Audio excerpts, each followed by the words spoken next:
De acordo com o texto, os pregos usados para crucificar Jesus Cristo não são pregos de verdade, mas sim vórtices. Os vórtices estão localizados em diferentes partes do corpo, incluindo cabeça, mãos, pés e flancos. Disse que os 6 vórtices formam uma estrela de 6 pontas, conhecida como estrela de Davi ou Mogem Davi.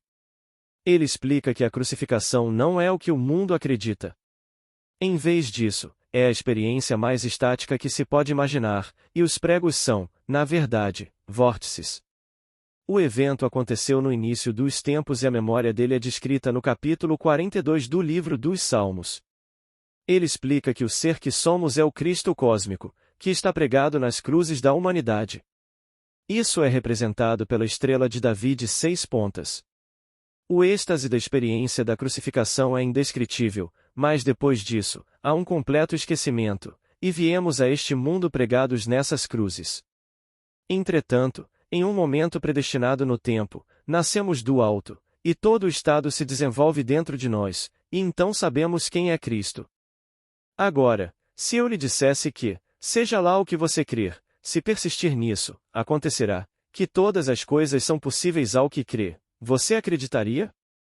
Então, se você me perguntasse, você tem alguma razão para fazer essa afirmação ousada?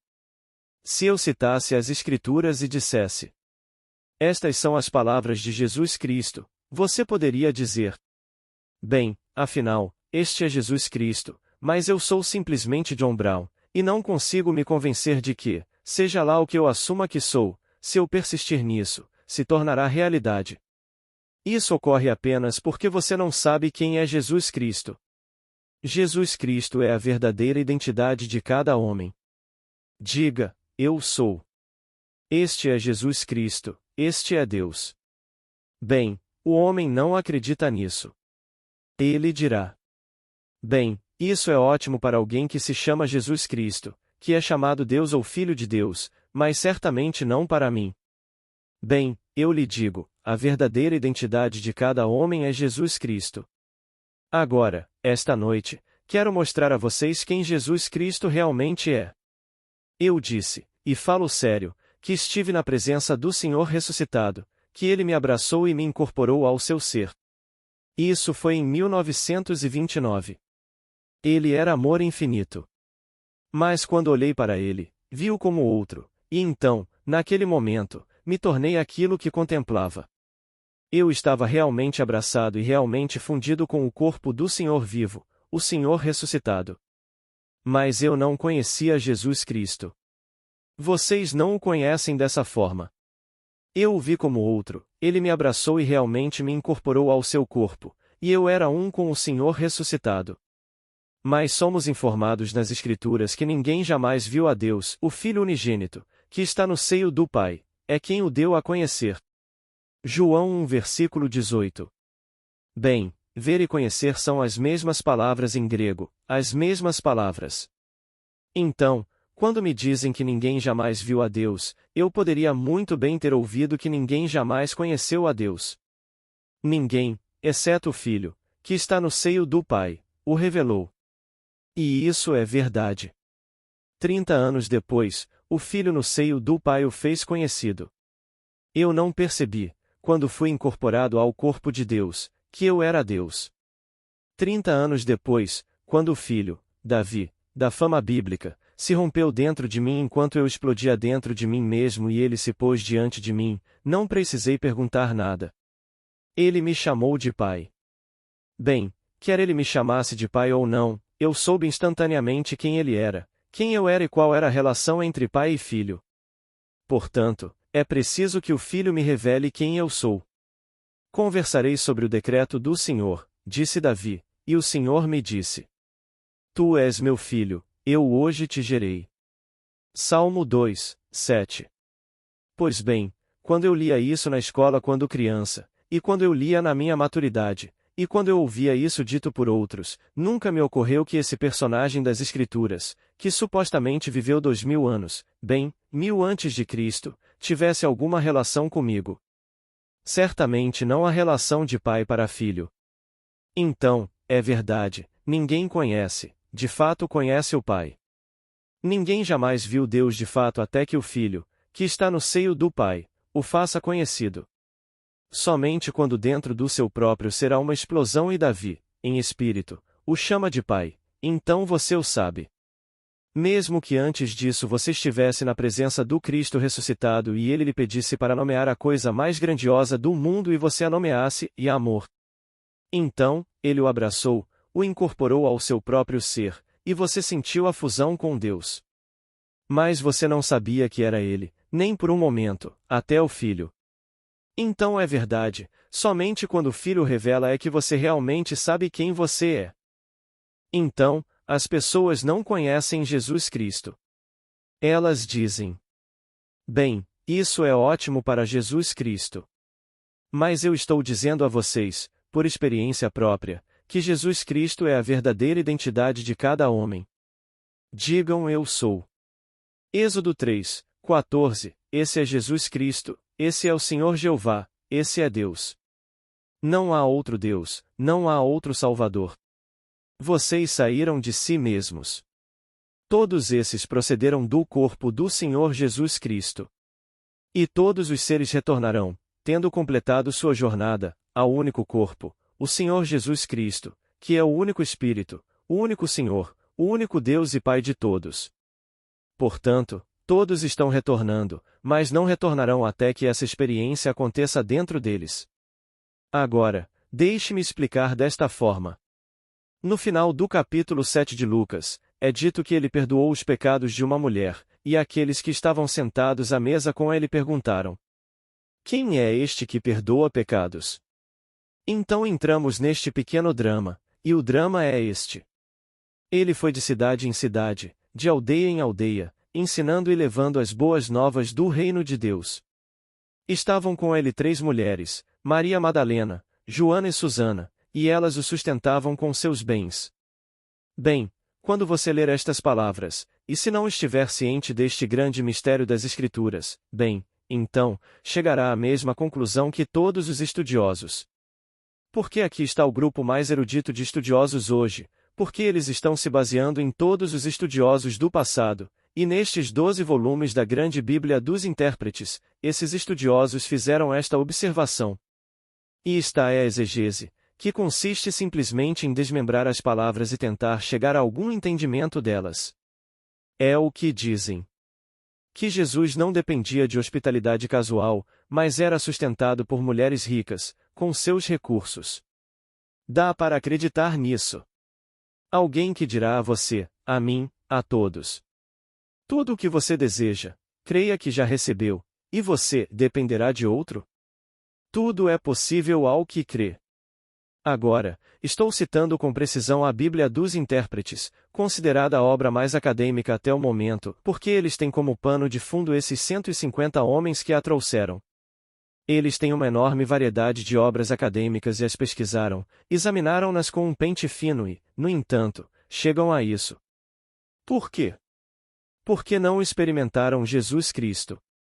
Como alguém poderia me dizer que Jesus Cristo foi sustentado por mulheres ricas com seus próprios recursos e outros? Eles também acrescentam e outros. Mas eles mencionam 3.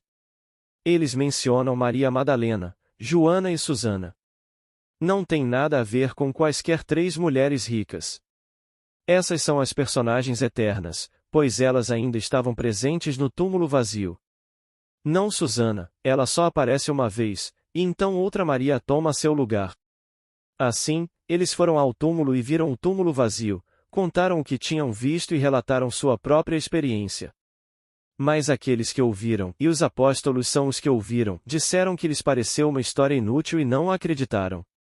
Então, vem a história de que eles andaram com essas mulheres e esses indivíduos. Quem? O Senhor ressuscitado. E ele lhes perguntou: o que é tudo isso? E eles responderam: vocês não sabem? Vocês não conhecem o grande profeta que foi entregue nas mãos dos anciãos e das autoridades, e eles o crucificaram? Eles não o reconheceram. Então ele disse: não era necessário que o Cristo sofresse essas coisas e depois entrasse em sua glória? Lucas 24, 26. Eles ainda não o reconheceram. E, começando por Moisés, na lei, e por todos os profetas, explicou-lhes o que dele se achava em todas as Escrituras. Versículo 27. Eles ainda não o reconheceram. Mas já era tarde, e o impediram, pedindo-lhe que ficasse com eles. Então, ele entrou em suas casas, e, estando sentado à mesa, tomou o pão, e, tendo-o abençoado, partiu e deu-lhe, e então, naquele momento, o reconheceram, e ele desapareceu de diante deles. Ele deu-lhe, e então o reconheceram, e ele desapareceu de diante deles. Bem, o que é o seu pão? Um pedaço de pão? Não. Ele disse: Eu sou o pão da vida. Quando eu sou no homem se rompe como uma semente que está crescendo, ele rompe. Quando se rompe, você reconhece a verdade da história eterna. Esta história é verdadeira, está contida no homem. O homem acha difícil compreendê-la até que ela se rompa de dentro dele. Não é algo externo ao homem que está jantando. É tarde e ele pega um pedaço de pão, o parte e o dá. O pão está em todos, esse pão é eu sou. Eu sou o pão da vida. Está em todos. Você pode dizer eu sou? Bem, é isso. Chegará o dia em que ele se romperá, e romperá como uma semente se rompendo, e o plano está contido na semente. Tudo o que for dito sobre Jesus Cristo e tudo o que ele reivindicou de si mesmo se revelará naquele em quem se rompe. Então, e somente então, ele realmente saberá quem é. Então, no final, ele se reconhecerá como Deus quando Davi, no Espírito, o chamar de Pai. Davi, no Espírito, o chamará de Pai e somente então. Embora antes disso ele estivesse na presença do Senhor ressuscitado e o Senhor ressuscitado o questionasse. Ele respondeu corretamente. Ele foi acolhido, incorporado ao corpo de Deus, o que é chamado de batismo nas Escrituras. Se fomos batizados no corpo de Deus, fomos batizados na sua morte, e se fomos unidos a Ele em uma morte semelhante à sua, certamente seremos unidos a Ele em uma ressurreição semelhante à sua. Romanos 6, 5. Veja a diferença no tempo verbal. Fomos unidos a Ele em uma morte semelhante à sua, então seremos unidos a Ele em uma ressurreição semelhante à sua. Então, a semente foi lançada e está sendo lançada dia após dia em todos, e está surgindo em todos nós. Então, no final, há apenas um corpo, um Espírito, um Senhor, um Deus e Pai de todos. E você é esse Deus e Pai de todos. Ele sai de você. Então, eu saí de mim mesmo para este mundo, retornarei deste mundo, para onde? De volta para mim mesmo. Mas serei aprimorado, enriquecido pela experiência. Então, a palavra traduzida como sofrer, não era necessário que o Cristo sofresse essas coisas e entrasse em sua glória? A palavra sofrer significa experimentar essas sensações, é tudo o que significa. É traduzida de muitas maneiras nas Escrituras, como deixem as criancinhas, deixem-nas vir, não as impeçam, deixem as criancinhas virem a mim, permitam, deixem-nas vir. Mas a palavra traduzida nesta passagem é simplesmente experimentar sensações, essas sensações no mundo da morte. Então, eu venho a este mundo para experimentar tudo isso. E assim me esvazio do meu ser divino, assumo as limitações deste mundo, chamadas limitações do escravo, e me entrego à morte. Este é um mundo de morte, tudo aqui morre, mas tudo morre. Não importa o que seja, eventualmente morre. Então, tornei-me um com a morte. E então eu superei. Pois a última coisa a vencer é a morte. Você a supera quando simplesmente a quebra e descobre quem você é. Então você nasce do alto. O homem, então, nasce do alto. Ele disse: Se não nascerdes do alto, não podeis entrar no reino de Deus. João 3 versículo 3. Quando você nascer do alto, então você saberá. Sabe o que? Bem, então você saberá desta forma. Você levantará o Filho do Homem. Quando você levantar o Filho do Homem, você saberá que eu sou ele. O ser que fala com você. Não, o centro do ser do homem é Jesus Cristo, é eu sou. Quando eu levantar o Filho do homem, saberei que eu sou ele. A menos que eu saiba que eu sou ele, continuo errando meu alvo neste mundo e morro em meus pecados. Se não crerdes que eu sou ele, morrereis em vossos pecados. João 8 versículo 24. Não um ser falando com você de fora, mas o homem interpreta assim no princípio, de fora. Como se houvesse outro do lado de fora.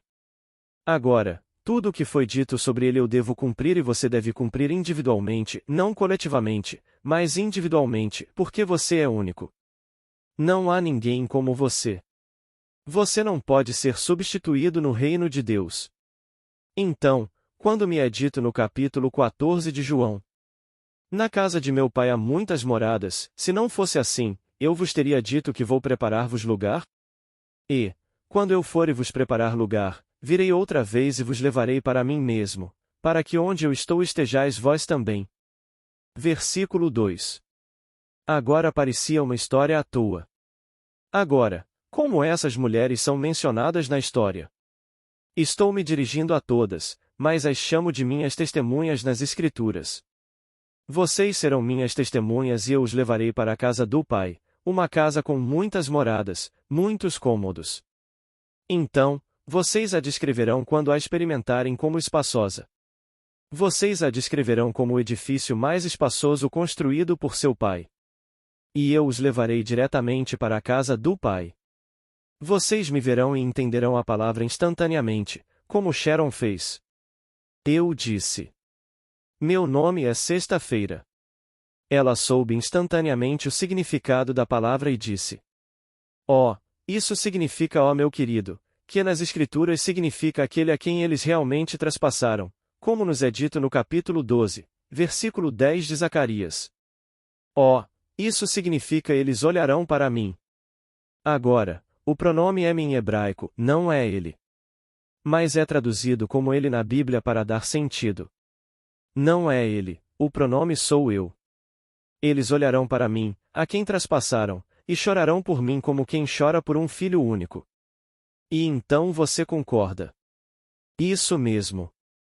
Você sabia exatamente, no fundo da sua alma, quem eu sou.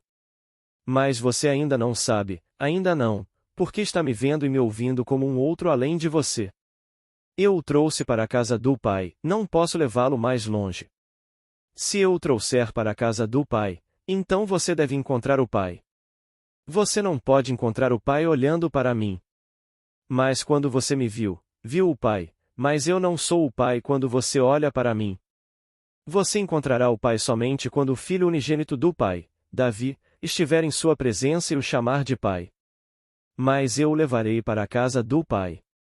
Então, na casa de meu Pai há muitas moradas, se não fosse assim, eu teria dito a vocês que vou preparar um lugar para vocês? E quando eu for, virei novamente e os receberei para mim mesmo, para que onde eu estiver, vocês também estejam. Traga-a diretamente para a casa do Pai. E ela passou por todas essas moradas, morada após morada, todas pintadas de branco. Era uma casa branca e estava vazia. O único cômodo ocupado onde eu estava sentado, dando instruções. Mas, desta vez, todas as minhas observações são dirigidas a ela. E havia apenas 3 mencionadas nesta série de sonhos. Ela mencionou 3 mulheres, e depois falou de outras. Agora, no capítulo 8 de Lucas, começando com o primeiro versículo, segundo e terceiro versículos, eles mencionam apenas 3 pelo nome e depois dizem: e outras. Você tem que cumprir as Escrituras, então todos vão cumpri-las. E porque somos todos um, de qualquer forma, trazemos nosso próprio ser para a casa do Pai. Não posso levá-la mais longe. Ela está bem no despertar. Não posso levá-la mais longe.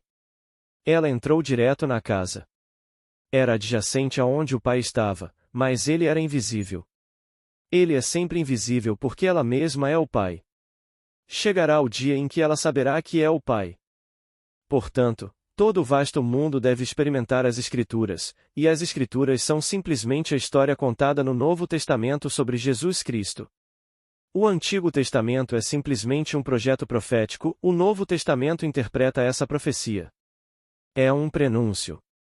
É uma prefiguração de uma forma não totalmente conclusiva ou imediatamente evidente, é uma alusão. Quando acontece, não parece que seja o que foi predito.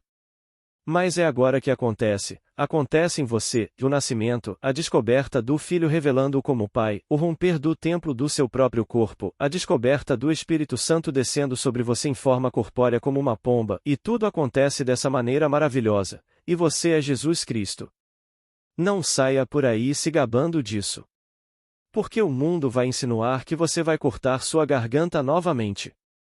Esta noite, você vai diante de qualquer homem chamado santo, que se considera tão bom, tão santo. Os mesmos que dizem que Jesus foi sustentado por mulheres ricas, eles vão acreditar nisso.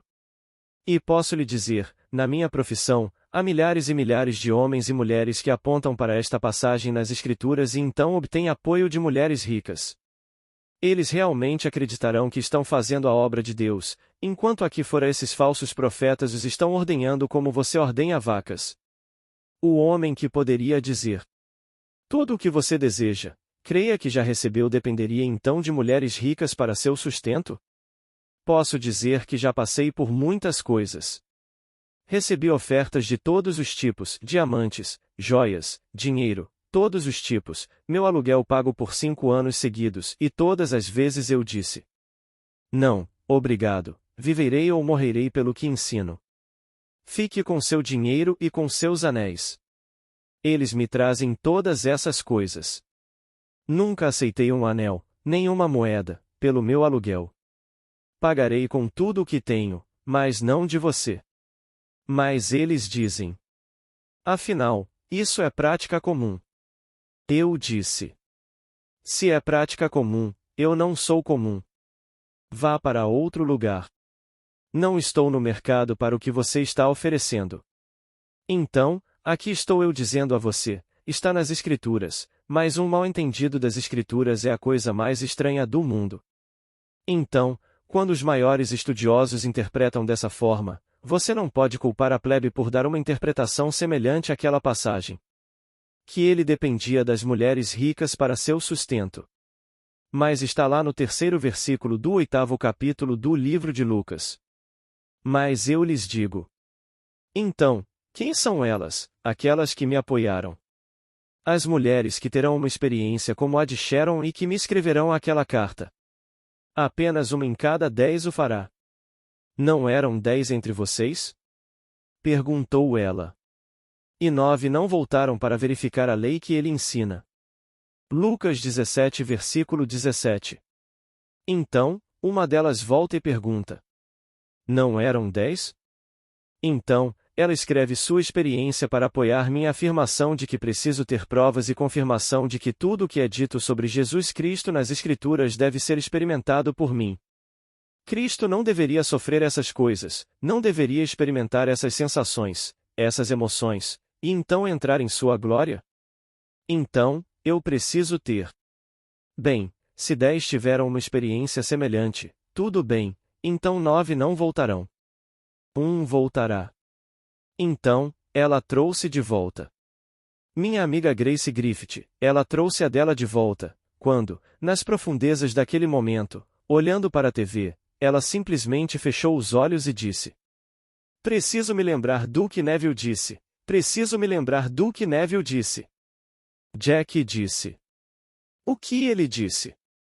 Espere um segundo, está chegando. E então ela disse: das profundezas. Ele me disse: não se perturbe. Eu estarei com vocês até o fim dos tempos. Mateus 28, 20. Ela está citando as Escrituras. Preciso ter essas coisas confirmadas, pois não estou falando com vocês apenas neste nível.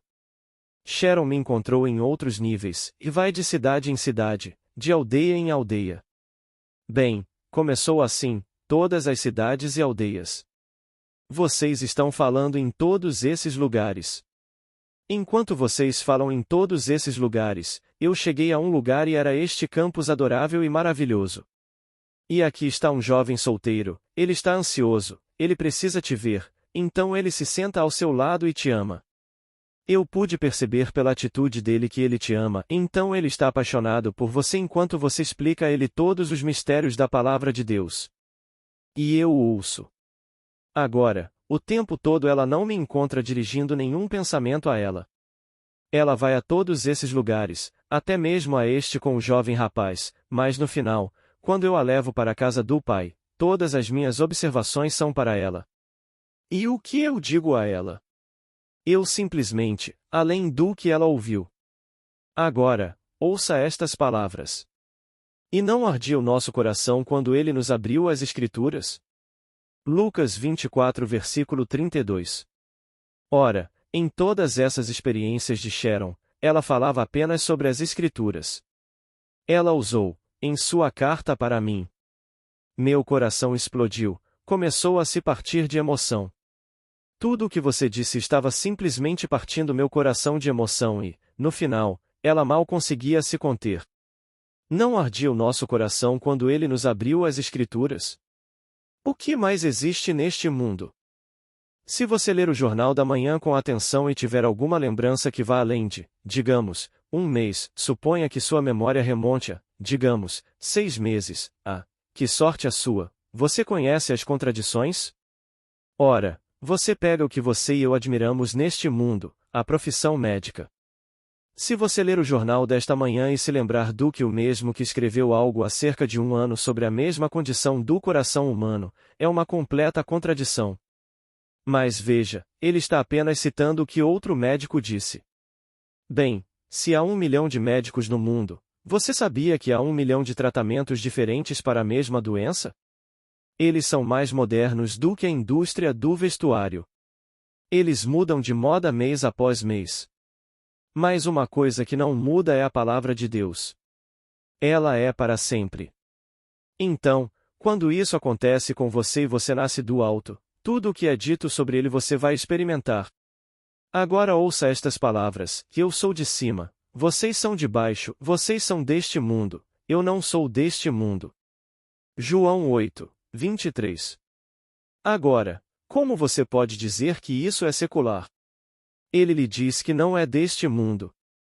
Então, onde está Jesus Cristo na história secular deste mundo? Ele não é. Ele pertence a uma região completamente diferente. Enquanto você e eu caminhamos neste mundo, nascemos do alto. E aquele que nasceu do alto dentro de nós é Jesus Cristo. Ele está em nós, e então ele tem que nascer, mas ele tem que nascer do alto, não de baixo, do ventre da mulher. Ele nasceu do alto, do crânio onde foi enterrado no início dos tempos. Então, Cristo está enterrado no homem, no crânio do homem, e é lá que ele nascerá. Agora, posso dizer-lhe por experiência própria. Acredite. E se o vasto mundo inteiro se levantar em oposição, não faz diferença, porque você vai vivenciar isso. Então, deixe-os se levantar em oposição e apresentar todos os argumentos, e se por acaso forem tão estúpidos a ponto de se apegarem a certas coisas, eles citam esses grandes estudiosos. Não conseguia nem se sustentar. Esse tipo de pessoa que eu devo adorar? Ele não conseguia se sustentar, dependia do apoio de mulheres ricas, e, claro, eles se levantarão em oposição e cortarão sua garganta por isso. Mas apenas aponte a passagem nas Escrituras. Pois esse é o Deus que você adora? Um que dependia do apoio de mulheres ricas. E cite-a. Lá está, no capítulo 8 do livro de Lucas. Mas você diz a eles que esse não é Jesus Cristo, que Jesus Cristo é a verdadeira identidade de cada criança nascida de mulher, e cada criança nascida de mulher experimentará tudo o que é dito sobre Jesus Cristo, mas tudo. Sofrer não significa sofrer mais do que você sofreu, do que eu sofri, pois Jesus Cristo em nós é quem desempenhou o papel. Portanto, tudo o que eu já fiz, foi Jesus Cristo quem fez, pois Ele é a minha vida, a sua vida. Sem Jesus Cristo em nós, não poderíamos nem respirar, Ele é a nossa vida. Então, Ele teve que sofrer essas coisas de várias maneiras. Ele permitiu isso antes de tudo, e então experimentou tudo o que este mundo podia oferecer, como você. Mas Deus, em sua infinita misericórdia, removeu a memória de nós para que não possamos nos lembrar dos horrores pelos quais passamos. Mas nos lembramos. Enquanto isso, permita-me dizer-lhe: acredite literalmente em cada preceito dele. Ele será cumprido literalmente. Aqueles em outras regiões e alguns nesta região. Por exemplo, acredite que você é o que deseja ser. Nesta região? Sim, será. Se eu ousar persistir na suposição de que sou o homem que quero ser e viver como se fosse, independentemente da evidência dos meus sentidos, independentemente de todas as coisas que o neguem, eu me tornarei isso. Experimente. Mas as outras coisas que este nível não pode compreender. Não, um dia você cumprirá toda a Escritura. Você também levará aqueles que estão caminhando com você para a casa do Pai, e quando os receber, simplesmente revelará quem você é. Eu sou aquele a quem eles traspassaram. E posso dizer-vos que a crucificação não é o que o mundo acredita ser. É a emoção mais estática que se possa imaginar. Não são pregos cravados nas mãos, nos pés, nenhuma perfuração no corpo. Não, são vórtices. Posso dizer-vos que, no dia em que experimentei, foi apenas uma memória, pois aconteceu no princípio dos tempos. Mas naquele momento, no capítulo 42 do livro dos Salmos, e destas coisas me lembro. Então esta foi apenas uma recordação daquele acontecimento. E se a memória do acontecimento foi tão estática, que emoção original deve ter sido, mesmo que o que se seguiria fossem os horrores do mundo. Mas ninguém tira a minha vida, eu mesmo a dou, tenho poder para entregar e poder para levantar. João 10, 18. Portanto, ninguém a tirou, eu a dei. Eu realmente preguei na humanidade. E esse é o ser que somos, o Cristo cósmico.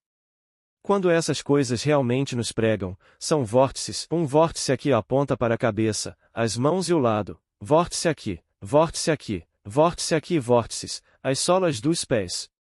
Essas são as coisas que nos pregam, 2, 4, 5, 6, a estrela de Davi de 6 pontas, o Mogen David, pregada nela. E não consigo descrever o êxtase daquela emoção quando aconteceu. Mas não sabemos.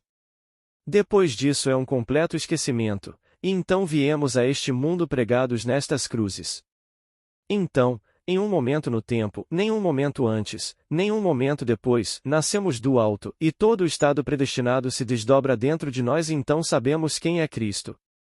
Portanto, eu vos digo, Cristo só vos é conhecido como Deus Pai quando o Filho unigênito de Deus se põe diante de vós e vos chama de Pai. Aquele que vos chama de Pai é Davi, como nos é dito no capítulo 20 do livro de Lucas. Que pensais vós do Cristo? De quem é filho? E eles responderam: Davi. Então ele disse: Por que, então, Davi, em espírito, o chama de Senhor? Se Davi assim o chama de Senhor, como pode ser filho de Davi? Então Davi o chama de Senhor, e a palavra Senhor é a expressão que todo filho usava para seu pai. Referia-se a seu pai como meu Senhor. Versículo 44. E assim ele o chama de Senhor. Mas vocês conhecem o sentimento entre aquilo que os confronta e é Davi. Então, eu lhes digo esta noite, isso pode parecer impraticável. É a mensagem mais prática que você poderia ter, porque enquanto você está divagando em sua mente, você está se detendo em quem você é. Eu estou lhe dizendo quem você é. Se você acredita em mim, bem, então, você sairá sabendo o que eu disse. Seja lá o que eu acreditar, se eu persistir nisso, eu o realizarei. Não foi ele quem disse isso. Foi o que você disse no princípio, pois o Cristo das Escrituras reside no homem. É a própria e maravilhosa imaginação humana do homem que é o Cristo das Escrituras. Então, se foi isso que Cristo disse, bem, então eu disse. E tudo o que ele disse é verdade. Então, sairei acreditando que agora sou o que quero ser, que as coisas são como eu desejo que sejam. Caminhando nessa suposição, persistindo nela, ela se solidificará em fato. Agora, vamos entrar no silêncio. Pergunta: Os vórtices que você mencionou há pouco estavam na testa ou no topo da sua cabeça?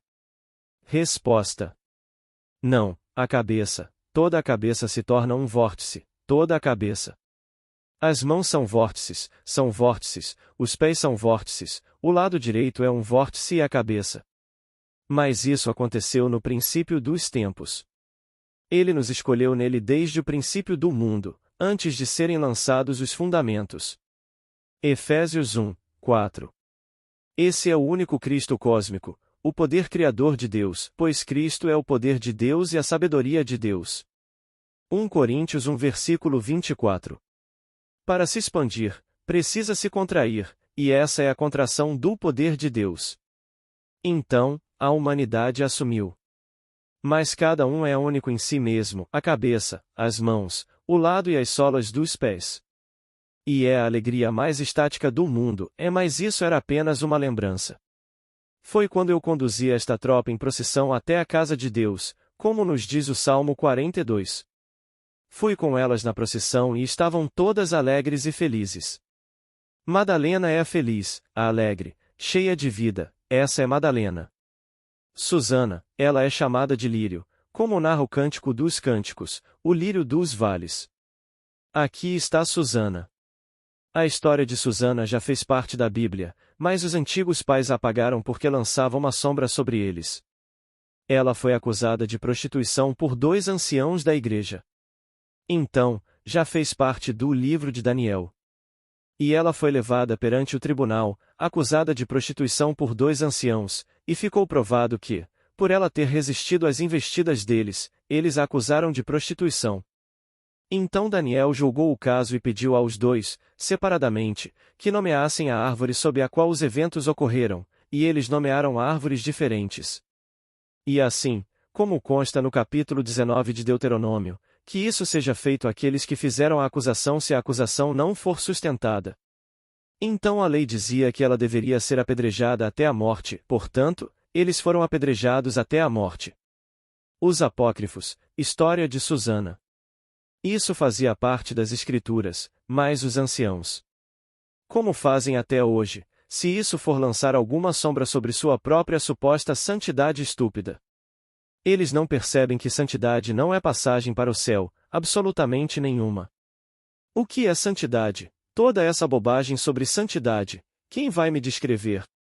Então, alguém faz o voto de celibato e isso não faz parte das Escrituras. Isso é santidade? E dizem que essa vive mais porque fez os votos e se tornou freira, e daí? Ela não teve as experiências dessas sensações. Então, ela viveu 70 anos de quê? De bobagens. Vivendo em um corpo onde o corpo em que devemos viver, o corpo da alegria e o corpo do amor, é excrementício? Pense nisso e veja se isso não é o inferno. E então eles querem viver mais tempo nele? Por hoje é só. Boa noite. Agradeço a todos que chegaram até aqui. Comentem, curtam e compartilhem nossos áudios. Se ainda não está inscrito no canal, se inscreva e me ajude a levar esses ensinamentos a mais pessoas. Muito obrigada. Paz e bênçãos na vida de todos.